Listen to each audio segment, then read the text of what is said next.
Hare Krishna, muy buenos días. Namo Vishnu Padaya Krishna Prestaya Bhutale Srimate Bhaktivedanta Swaminiti Namine. Namaste Saraswate Deve Gauravani Pracharine. Nirvishesha Sunyavadi Pachatya Deshatarine. Jaya Sri Krishna Chaitanya Prabhu Nityananda Sri Advaita Gadadhara Srivasadi Gaura Bhaktavrinda. Hare Krishna, Krishna Krishna, Hare Hare, Hare Rama, Rama Rama, Hare Hare. Hare Krishna reiterado. Vamos a continuar con las lecturas y reflexiones sobre textos de la Bhagavad Gita, recordando que estamos en el capítulo número 16 titulado La naturaleza divina y la demoníaca, donde el Señor Supremo está tratando de describir de manera sintética las dos tendencias generales que podemos encontrar en las criaturas que estamos en este mundo material. Una tendencia que es aquella que está impulsada por la naturaleza divina y una tendencia que es aquella que está impulsada por la naturaleza demoníaca, teniendo en cuenta que la naturaleza divina es aquella que nos va conduciendo hacia la autorrealización como criaturas espirituales o partes integrales del Señor, mientras que la naturaleza llamada demoníaca es aquella que nos va conduciendo hacia un deterioro progresivo y hacia un sumergirnos cada vez más en la modalidad de la ignorancia que lleva hacia la inercia, la locura, el sufrimiento cada vez más profundo y la oscuridad. Entonces el Señor Krishna en los textos del 1 al 3 decíamos había un poco descrito las cualidades de aquellas personas con naturaleza divina. En el 4 había descrito de manera muy brevemente algunas cualidades de la naturaleza demoníaca.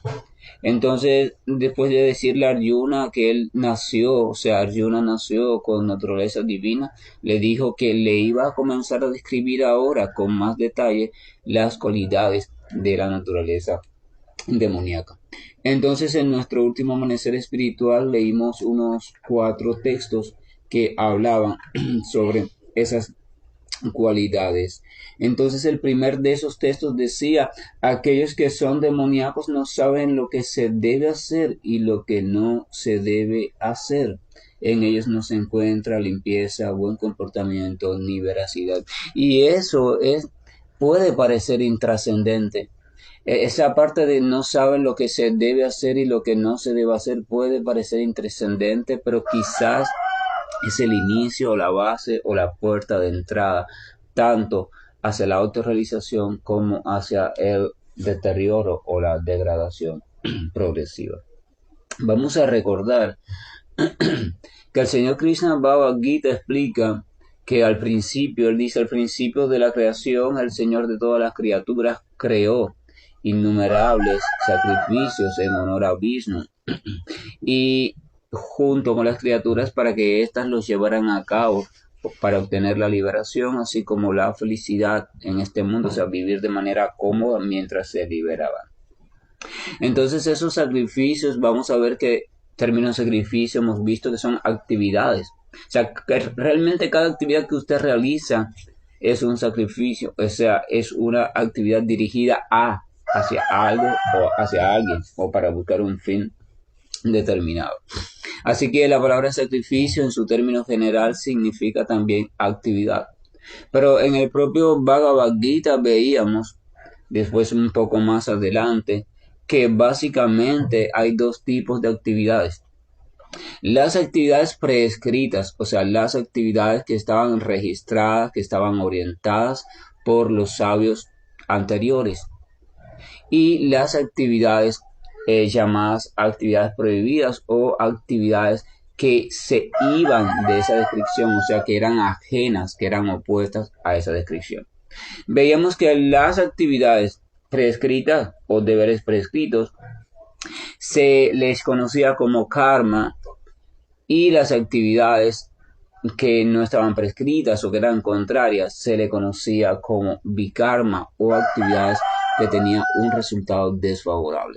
Entonces la actividad se podía clasificar de dos maneras generales: la actividad que conduce hacia la evolución progresiva de nosotros como seres humanos y de nosotros como criaturas espirituales, y la actividad que conduce al deterioro o a la degradación progresiva. O sea que nos va un poco haciendo retroceder en cuanto a nuestro estado de conciencia y por tanto también en lo relacionado a nuestras próximas vidas. Entonces, ¿qué pasa?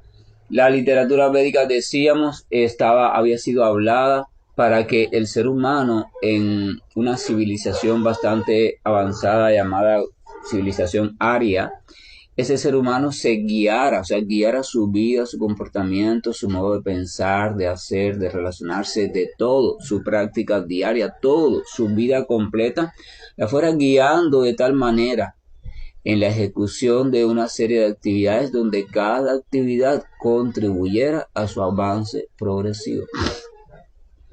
Los diferentes textos de la literatura védica vinculados a las leyes, o sea, al modo o a la orientación del modo de vida, tenían solamente esa finalidad. Como en una época determinada, en una cultura determinada, un ser humano determinado, dependiendo de la manera en que viva, de su tendencia natural de trabajo, o sea, a lo que se dedica, la edad que tiene, sus características como ser humano, si es hombre, mujer, si es niño, adulto, un señor mayor o señora mayor, de acuerdo a sus características particulares, cuáles eran los modos de actividades más apropiados que se integraran a sus tendencias naturales y al mismo tiempo utilizaran esas tendencias para su avance espiritual. Eso es la ciencia védica.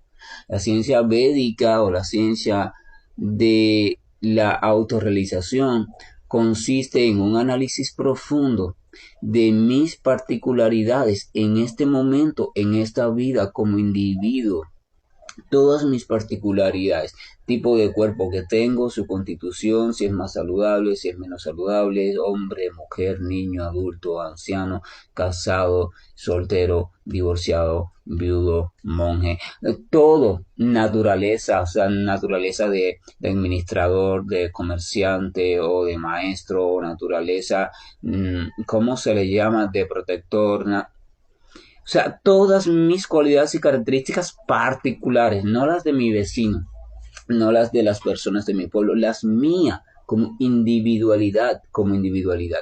Y a partir de todas esas características, entonces encontrar cuáles son las actividades más apropiadas a desarrollar por mí que me van a permitir desde esas características objetivas ir avanzando en el contexto de la transformación como ser humano y en el contexto de la transformación como criatura espiritual.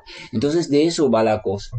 La cuestión védica no está en negar la naturaleza con la cual nací, que es el resultado de mis actividades anteriores, sino en ver cómo voy realizando las actividades perfectas que esa naturaleza me permite, pero dirigidas hacia una dirección que en vez de degradarme me va a ir purificando de manera progresiva, pero también de manera natural.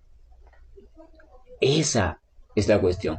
Pero se está explicando aquí, Krishna comienza diciendo, la gente con naturaleza demoníaca no sabe lo que hay que hacer, ni lo que hay, o ni lo que no hay que hacer. O sea, no sabe cuáles son los deberes que deben cumplir.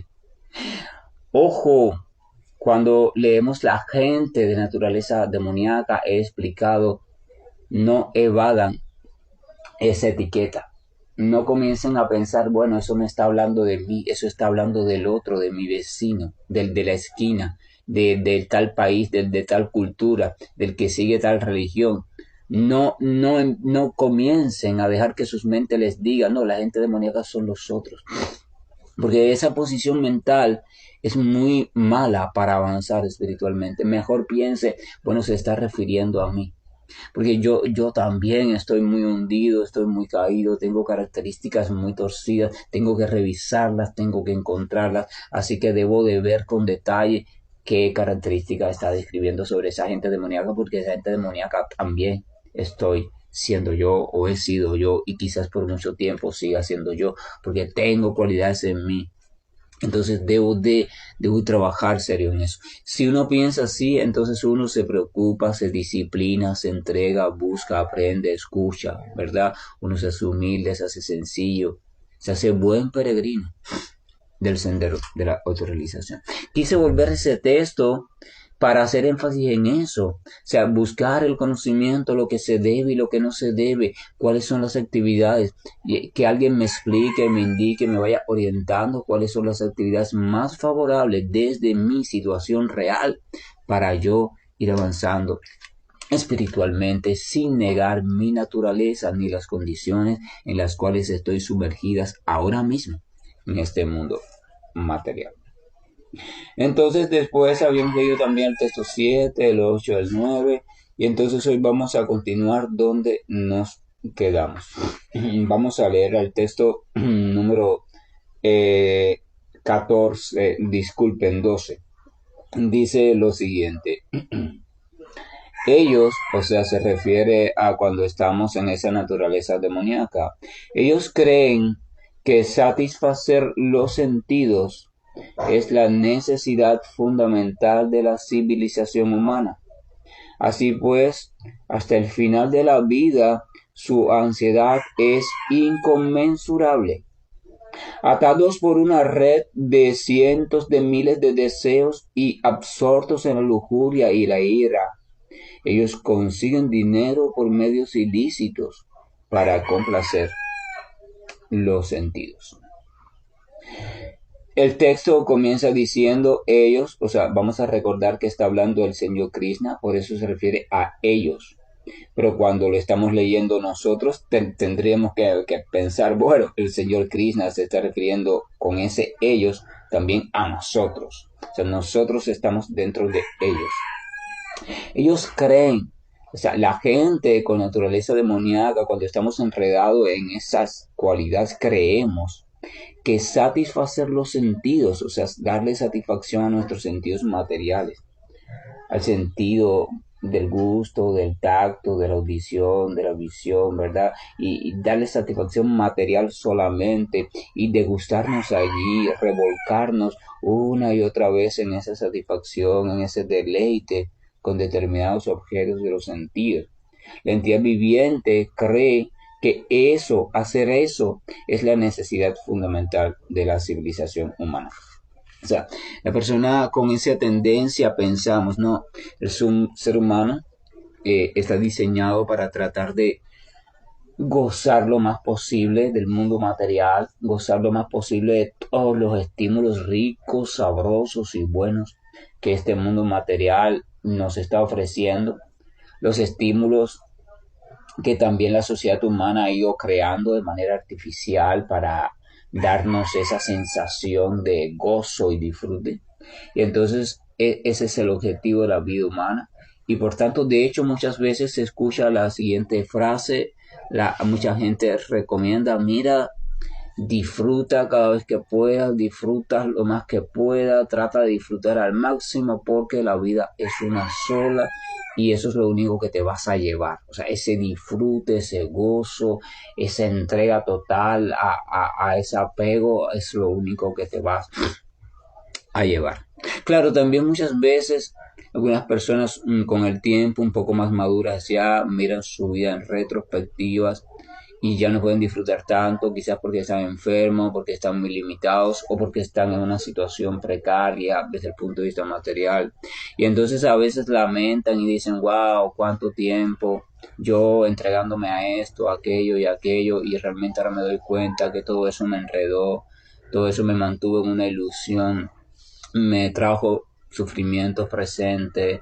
O sea, si yo hubiera retrocedido el tiempo, actuaría de otra manera. Mucha gente también dice eso.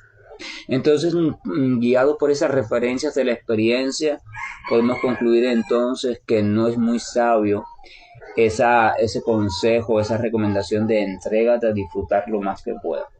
Evidentemente, la entidad viviente está diseñada únicamente para disfrutar, porque la entidad viviente, siendo parte integral del Señor, tiene la tendencia y la necesidad interna de experimentar dicha, o sea, ananda. Pero esa dicha no se puede experimentar desde un comportamiento ajeno a tu verdadera naturaleza, ¿verdad? O sea, sin comprensión sobre mi verdadera identidad, yo nunca voy a poder ser dichoso. Porque si un pez no descubre que él es un pez y comienza a vivir como pez, él nunca va a ser dichoso. Lo puedes poner en el aire, lo puedes poner en la tierra, lo puedes poner en la montaña, lo puedes poner dentro de una cueva, lo puedes poner en un hotel, lo puedes poner en un restaurante, lo puedes poner en un parque zoológico, lo puedes poner donde quiera. Él no va a ser dichoso hasta que no lo coloques en el agua donde él pueda vivir de acuerdo a sus cualidades originales. Mientras que un águila no se describa o descubra a sí misma como águila o como ave y pueda vivir como ave libre volando, nunca va a ser dichoso. Entonces, Ananda, o la bienaventuranza, o el gozo que la entidad viviente siempre está buscando, a la cual está llamada constantemente, no puede ser encontrado ni puede ser experimentado a no ser que esa entidad viviente primero descubra el asunto de su identidad. Si yo no sé lo que soy en el fondo, si yo no sé lo que soy originalmente, si yo no sé cuál es mi naturaleza original, yo nunca voy a poder llegar a comprender cuál es mi verdadera dicha o por qué medio puedo encontrar o establecerme yo en mi verdadero estado de dicha. Y entonces el ser humano confundido así piensa que su dicha está en disfrutar lo más posible de todos los estímulos materiales que el mundo le ofrece y que sus propios inventos como ser humano y como civilización le ofrece. Y ahí viene entonces la cultura desenfrenada del consumismo. La cultura del consumismo te está ofreciendo constantemente miles de propuestas de disfrute, miles de propuestas de entrenamiento, de entretenimiento, miles de propuestas. Hay tiendas para todo, hay invento para todo, hay propuestas para las fantasías más locas, más propuestas para todo. O sea, el espíritu de Kali Yuga, la atmósfera de Kali Yuga está diseñada de tal manera que nadie pueda escapar, que todo el mundo encuentre la materialización de su deseo más profundo, de su sueño más profundo, hasta de su temor más profundo. Si tú deseas algo, por muy loco que sea, hay alguien que lo inventa para ti, o ya existe en algún rincón. Eso es Kali Yuga. Entonces tú no tienes tiempo porque para pensar en ti, porque tú siempre estás de entretenimiento en entretenimiento, de sufrimiento en sufrimiento, o de aparente gozo en aparente gozo, de sueño en sueño, de meta en meta. Tú no tienes tiempo. No tienes tiempo. Entonces piensas como la mayoría de las personas, wow, aquí lo único que hay que hacer es tratar de sobrevivir y disfrutar hasta que se pueda. Esa es la mentalidad. Sobrevivir y disfrutar, ¿verdad? Te tengo dos malas noticias, mira, escucha bien.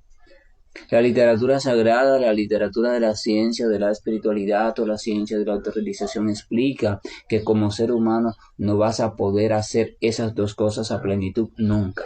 Primero, nunca vas a poder lograr sobrevivir. Siempre va a llegar un momento en que vas a tener que abandonar el cuerpo humano.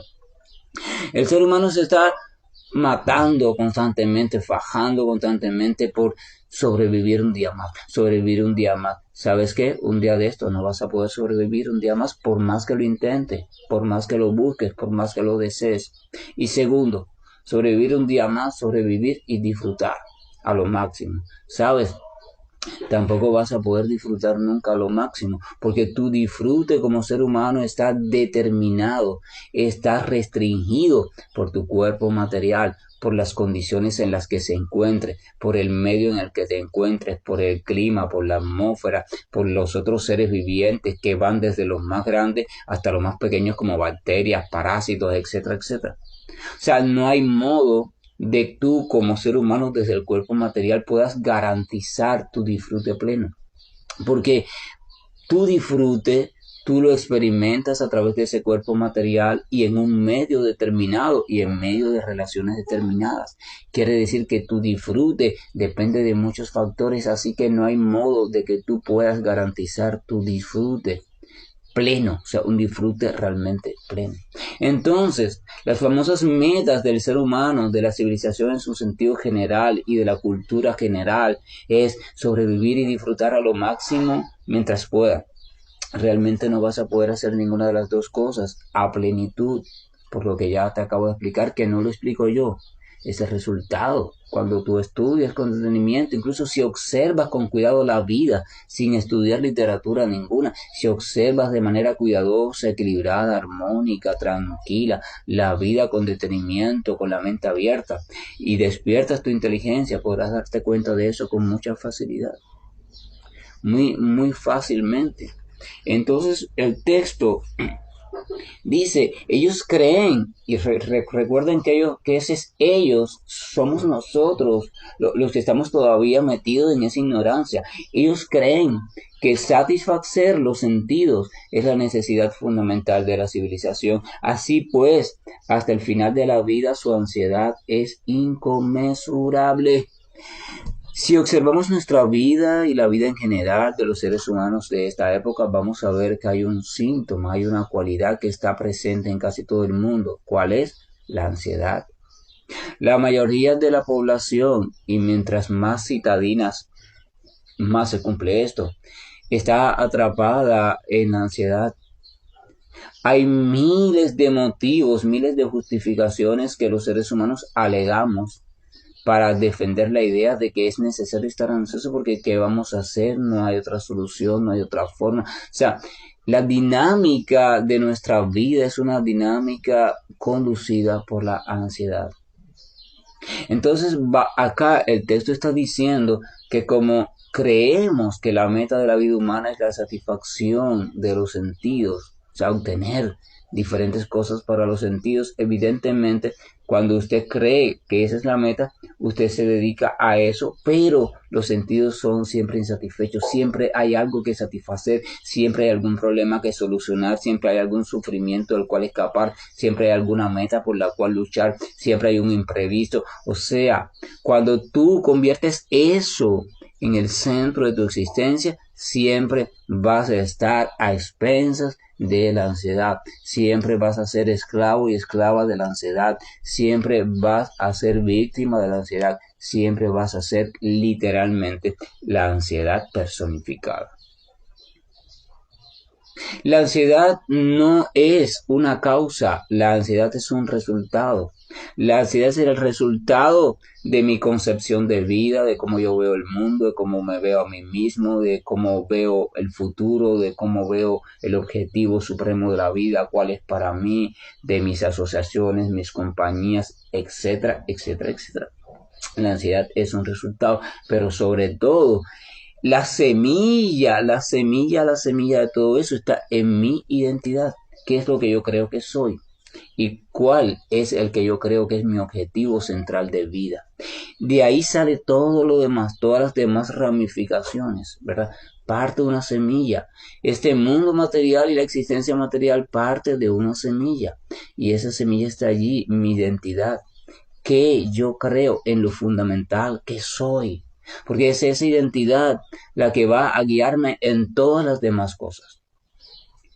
Entonces, reflexionar, meditar, autoobservarme, tratando de ver, tratando de distinguir lo que no soy de lo que soy, lo que me he inventado, lo que me han inventado los otros para mí desde que nací en este mundo. O sea, tratar de ver esa red compleja de etiquetas e identificaciones y cómo me están dominando mi vida como ser humano por completo y me están haciendo realizar actividades desfavorables que solo me mantienen en ansiedad. Y la ansiedad significa perturbación y perturbación significa una mente inestable y cuando la mente está inestable no soy capaz de ver las cosas tal y como son. Krishna lo describe, principio Bhagavad Gita dice, sin paz mental, sin una mente estable, no hay felicidad posible, no hay tampoco conocimiento posible porque la mente no aporta conocimiento. Tu conocimiento no viene a través de la mente, tu conocimiento viene a través de la inteligencia, pero para tú utilizar tu inteligencia correctamente, tienes que trascender tu mente. Tienes que ir más allá del espejismo de la mente, más allá de todo lo que hay registrado en tu mente. Por eso, Patanjali en los Yoga Sutra explica que yoga es la práctica que te permite controlar o erradicar las impresiones mentales. Impresión, todo el mundo sabe lo que es una impresión.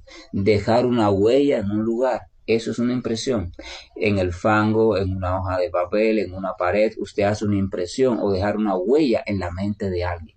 A veces escuchamos la frase, fulano o fulana me causó buena impresión o mala impresión, o dejamos una mala impresión o dejamos una buena impresión.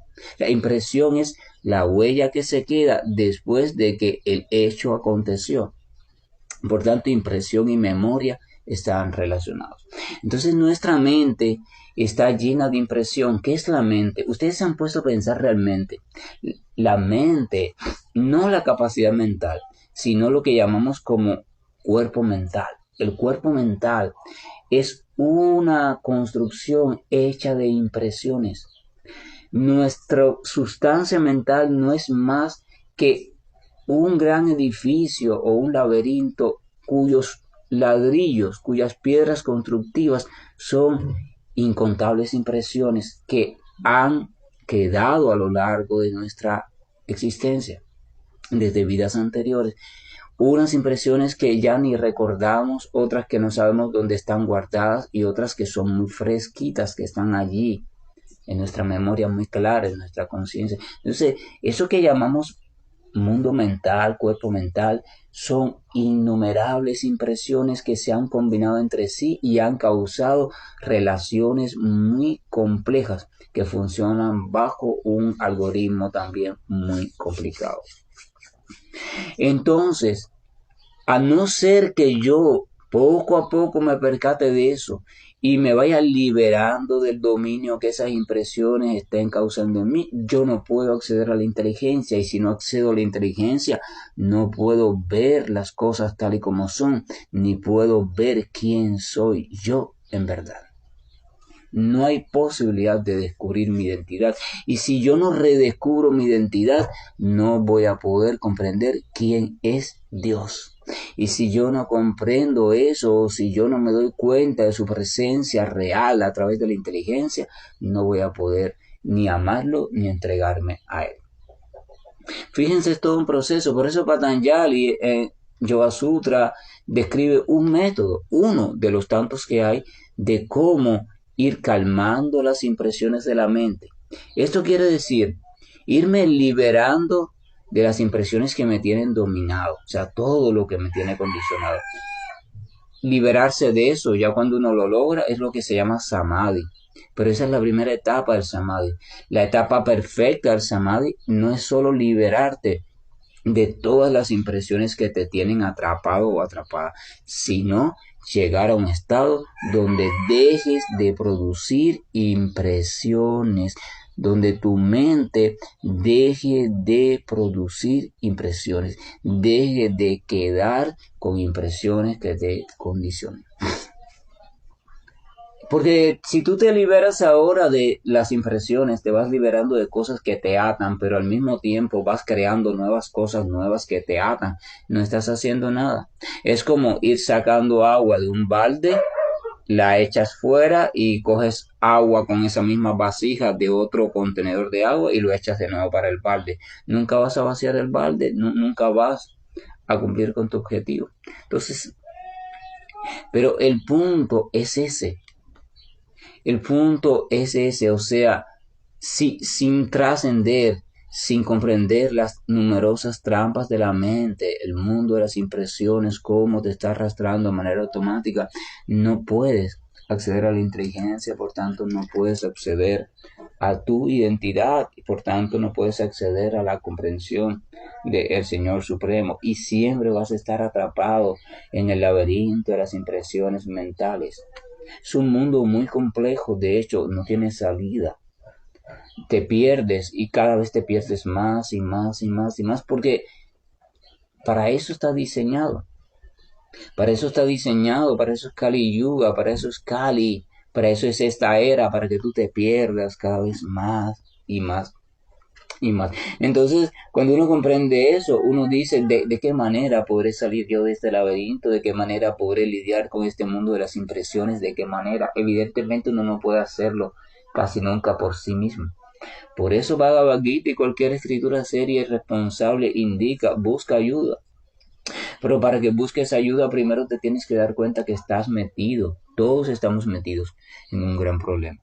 El problema de la existencia material que la estamos viviendo desde la ignorancia. Ese es el gran problema. Pero si no nos damos cuenta de eso y seguimos pensando que somos criaturas maravillosas, seres humanos, lo más perfecto que existe en la tierra, los más sabios, los más inteligentes, los que más cómodo vivimos y por tanto somos los señores, los dominantes, si seguimos pensando así y que el objetivo de la vida es solo el goce material y garantizar esto y garantizar aquello, entonces nunca vamos a pensar que estamos en un problema. El problema es el diario, comer, dormir, a reproducirse, defenderse. Y estamos tan enredados en esas actividades animales básicas que no nos sentamos a preguntarnos ¿por qué es que tiene que ser así? ¿Por qué es que yo tengo que vivir esta experiencia material como ser humano en ese tipo de vida tan incoherente, tan alocada, tan llena de incertidumbre? ¿Por qué razón? Porque siempre lo he vivido, porque todos lo viven así, porque no, esos no son argumentos lógicos. Un ser humano inteligente se sienta con cuidado después del sufrimiento o en medio del sufrimiento o enredado en muchos hábitos o en muchos apegos y si es inteligente llega un momento que se pregunta ¿por qué? ¿Por qué he de vivir yo así? ¿Acaso estoy obligado a vivir así? ¿Acaso estoy obligado a permanecer atrapado en esta red de sufrimiento, ansiedad, estrés, sueños, metas, carencias, etc.? ¿Acaso es que no tengo otra opción? Entonces empieza a preguntarse, ¿por qué? ¿Por qué creo o por qué estoy creyendo que tengo que vivir así porque es el único modo de existir? Cuando uno empieza a dudar de algo, ese es el inicio del conocimiento, la duda, la pregunta de por qué tiene que ser así te ayuda a valorar otras posibles respuestas, otros posibles modos, otras posibles direcciones, a veces completamente opuestas a la cual tú estás siguiendo y estás considerando como única opción. Entonces, la cuestión no es nadar desesperadamente en este océano conocido como existencia material. La cuestión no es luchar contra el oleaje y tratar de sobrevivir a toda costa, porque nadie lo logra. Nadie puede sobrevivir al océano de existencia material más tarde o más temprano. Tu existencia como ser humano, esta vida que estás llevando ahora mismo va a terminar, lo quieras o no lo quieras. Lo importante es darte cuenta de que el océano es inmenso, su oleaje es interminable, siempre está presente y no tienes posibilidad de salvarte si luchas contra el océano. Y más importante que eso, entonces, que comiences a percatarte de algo. Si tú no eres parte del océano, si tú no eres oleaje, si tú no eres agua, si tú no eres sal, si tú no eres pez, si tú no eres roca, si tú no eres tierra, si tú no eres arena, si tú no eres parte del océano, entonces, ¿qué haces en el océano? La primera pregunta inteligente del ser humano es, un momento, ¿por qué estoy aquí? ¿Por qué estoy aquí viviendo este enredo? ¿Por qué estoy aquí viviendo esta locura de causa y efecto, de sufrimientos y supuestos gozos? ¿Qué hago yo aquí? Que si dicen alguna gente iluminada o sabia o algunos textos que yo no, en mi esencia no soy material y si soy espiritual y lo espiritual y lo material no tienen nada que ver, entonces ¿por qué estoy aquí? ¿Qué hago yo aquí? ¿Cómo fue que me enredé en esto? ¿Cómo fue que uno empieza a cuestionarse tantas cosas, tantas cosas? Y cuando ve que es un tema muy complejo, simplemente lo deja y vuelve a su océano. Pero cuando uno es perseverante, dice, no, yo voy a buscar la respuesta. Porque si realmente yo no soy de la misma naturaleza que el océano este en el cual estoy enredado vida tras vida, entonces yo quiero saber de qué naturaleza soy y cómo puedo rescatar y vivir conforme a esa naturaleza. Es lo que la gente llama buscar la liberación. Pero si uno simplemente está mirando las olas que vienen y uno luchando contra las olas, o uno mirando cuando el océano está tranquilo, lo hermoso que es, y uno está en esas dos fases, fase a veces de luchar contra el supuesto sufrimiento y otra fase de disfrutar el supuesto gozo. O sea, lucho, aparentemente disfruto un ratico, lucho otro rato, vuelvo a disfrutar un ratico aparentemente, y en ese ir y venir del entretenimiento material en el buen sentido y en el mal sentido, se nos va la oportunidad tan preciosa conocida como vida de ser humano. Estás viviendo ahora mismo en un cuerpo de ser humano. ¿Sabes qué significa eso?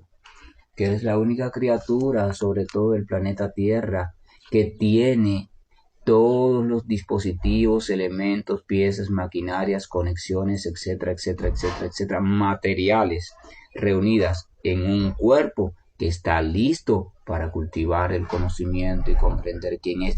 Ninguna otra entidad viviente puede comprender quién es. Un perro no puede comprender quién es, un gato no puede comprender quién es, un elefante, un delfín, un águila, ningún otro animal o maquinaria material llamada entidad viviente en este mundo material está ya lista en cuanto a su estructura y complejidad material para comprender quién es, o sea, para tomar conciencia profunda de sí mismo. El cuerpo humano es el único que está listo para eso, pero si no lo usamos para eso, estamos desperdiciando el gran regalo y la gran oportunidad. El cuerpo humano está listo para que la entidad viviente que está dentro se redescubra quién es en verdad y cuál es su estado original de existencia, y después con determinación y buena guía se empeñe en dirigirse hacia ese estado de existencia. Y dirigirse hacia ese estado de existencia cambia todo en tu vida, cambia tus metas, tus objetivos, tus impresiones mentales, todo va a cambiar en tu vida. Pero si seguimos pensando que el único objetivo de vivir como ser humano es utilizar nuestra capacidad de supuesta inteligencia y creatividad, etcétera, etcétera, para diseñar cada vez modos más complejos de disfrute material, de goce material, de hipnotismo material, de entrega y apego material. Si pensamos que ese es el objetivo de esta vida como ser humano, entonces evidentemente nunca vamos a poder escapar del océano de nacimientos y muerte. Y por supuesto vamos a estar condicionados por esa famosa naturaleza demoníaca de la cual Krishna habla, o sea, una naturaleza que nos va a empujar cada vez más a un deterioro progresivo. No piensen que porque el ser humano realice un edificio novedoso o realice un equipo inteligente o haga robots que parecen ser humanos o haga una nave hecha de no sé qué material que soporta no sé qué temperatura, no piensen que eso significa que el ser humano está avanzando. O sea, no piensen que deslumbre externo significa avance interno. Muchas veces va en dirección contraria. Una sociedad puede de hecho ser muy avanzada, una civilización puede ser muy avanzada, muy avanzada, y vivir en una vida muy simple. Vaya usted, encuentra un lugar arqueológico, vamos a suponer que somos arqueólogos y estamos estudiando las civilizaciones humanas, y vaya encontramos un lugar muy antiguo y allí encontramos algunas vasijas, algunas cosas, inscripciones, algo así. Eso no es prueba suficiente para decir fueron una sociedad muy atrasada porque solo hay vasijas en este lugar y algunas inscripciones en unas piedras muy antiguas. Eso no es así. Eso está mal. Usted no puede por ese simple hecho deducir que fue una sociedad atrasada. Porque Bai fue una sociedad muy adelantada, pero su avance, su adelante, era tan sutil, tan mental, tan espiritual, tan maravillosamente perfecto, que externamente vivían una vida muy simple, pero a modo de organización y de internamente y a modo de conciencia estaban muy avanzados. Entonces, progresión o aparente complejidad material externa no significa que estamos avanzando. Observe la civilización, observe las características generales de la civilización y qué es lo que está pasando. Cualquiera se puede dar cuenta de algo. Nos estamos deteriorando. Como criaturas espirituales nos estamos enredando cada vez más, deteriorando. Nos estamos volviendo cada vez más animales, cada vez más avariciosos, envidiosos, orgullosos, tontos, vanidosos, ignorantes, arrogantes, oscuros, malvados, insensibles. Eso es lo que está pasando. Entonces realmente no estamos evolucionando. Estamos construyendo cada vez más cosas y haciendo cada vez más juguetes, pero no estamos evolucionando. Y lo peor de todo, a nadie le interesa evolucionar. Todo el mundo está con sus entretenimientos, con eso de ver cómo puedo gozar un poquito más, gozar un poquito menos, escapar del sufrimiento, escapar de... ¿verdad? El ser humano quiere escapar del nacimiento, la vejez, la enfermedad y la muerte, pero quiere hacerlo por medios materiales. Pero tiene un problema, él no acaba de comprender que por medios materiales no lo va a poder hacer, porque la naturaleza material por sí misma está llena de esos 4 elementos. Como la naturaleza material en su manifestación no es eterna y siempre está cambiando, por tanto, la enfermedad, la vejez, o sea, el deterioro, el nacimiento, la aparición y la muerte, o sea, la desaparición de un elemento dado, siempre va a estar presente en el mundo material. En algunos estados se demora más y en otros se demora menos, pero siempre ocurre, siempre va a estar presente. No se trata de cambiar eso, se trata de darte cuenta que no perteneces a eso, que puedes vivir en medio de eso, pero desde un estado de conciencia completamente trascendental o diferente. Tienes que vivir en el mundo material porque por tus actividades anteriores has sido colocado aquí y vas a tener que pasar por determinadas circunstancias en tu vida, algunas felices y otras de mucho sufrimiento, pero eso está allí, perfecto.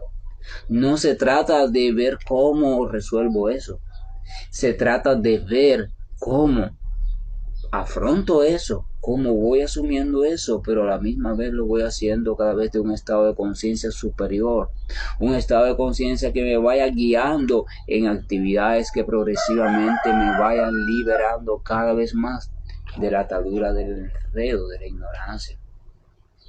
Entonces de eso va la cosa y eso solo lo puedo hacer como ser humano, desde una vida como ser humano. Entonces ahora mismo tú, yo, el otro y el otro estamos teniendo una vida, una oportunidad de vida en un cuerpo humano. Entonces la responsabilidad mayor es bien aprovechar esta oportunidad para sacar el verdadero objetivo, para obtener el verdadero objetivo. O sea, cultivar conocimiento, rescatar nuestra identidad y comenzar a vivir de acuerdo a esa identidad. Entonces el texto termina diciendo: atados por una red de cientos de miles de deseos y absortos en la lujuria y la ira, ellos consiguen dinero por medios ilícitos para complacer los sentidos.